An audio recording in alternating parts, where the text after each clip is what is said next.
నిజంగా Jesus Christ సమాధి ఇండియాలో తయారైందా?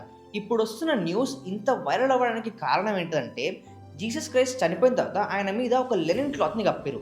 ఆ లెనిన్ క్లాత్ మీద ఉండే మరకల్ని ఎప్పుడైతే డీఎన్ఏ టెస్ట్ చేసిర్రో దాంట్లో 40% హ్యూమన్ డీఎన్ఏ అనేది ఇండియన్ ఆరిజిన్‌కి మ్యాచ్ అవుతూ ఉంది. ఇది ఇటలీలోని టొరెంట్ స్ట్రీట్‌లో ఒక బుల్లెట్ ప్రూఫ్ గ్లాస్‌లో పెట్టబడుంది. దీన్ని ఇంత సెక్యూర్‌గా ఉంచి ఎప్పటికప్పుడు దీని మీద ఎక్స్‌పెరిమెంట్స్ చేస్తూ ఉంటారు. అలా వీళ్ళు చేసిన ఎక్స్‌పెరిమెంట్‌లో కేవలం ఇండియాది బయటపడటమే గాకుండా, middle east, European and north ఆఫ్రికాకి సంబంధించిన కొన్ని ప్లాంట్ బేస్డ్ డీఎన్ఏ శాంపుల్స్ గూడా దీంట్లో బయటపడ్డాయి. ఒక విధంగా చూసుకుంటే ఈ క్లాత్ అనేది ఒక ప్లేస్ నుంచి కాకుండా డిఫరెంట్ ప్లేసెస్‌కి మారుతూ అక్కడికొచ్చింది. దీనికి సైంటిస్టులు చెప్తున్న ఆన్సర్ ఏంటిదంటే, రోమన్ ఎంపైర్స్ టైమ్‌లో ఇండియన్స్ హై క్వాలిటీ లెనిన్‌ని బయటికి ఎక్స్‌పోర్ట్ చేస్తూ ఉండేవారు. అలా ఈ లెనిన్ క్లాత్ అనేది ఇండియా నుంచి జెరూసలంకొచ్చి, అక్కడి నుండి యూరోప్ దేశాల నుంచి ఇలా వచ్చింది అని చెప్పేసి కొంతమంది చెప్తున్నారు.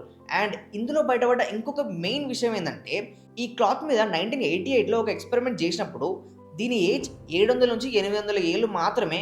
బట్ జీసస్ క్రైస్ట్ అంతకుముందే చనిపోయారు కాబట్టి, ఇది అప్పటిది కాదు. ఆ క్లాత్‌ని తీసేసి దాని ప్లేస్‌లో దీన్ని కప్పిర్రు అని చెప్పేసి చెప్తున్నారు. బట్ ఇప్పటికీ ఈ బట్ట మీద జీసస్ క్రైస్ట్ ఫేస్‌తో పాటు ఆయనకి ఏవైతే ముల్లలు గుచ్చిర్రో, ఆయనకు సంబంధించిన బ్లడ్ శాంపిల్స్ గాని, ఆ అచ్చులు గాని ప్రతి ఒక్కటి దీని మీద మనం ఇప్పటికీ అబ్జర్వ్ చేయొచ్చు.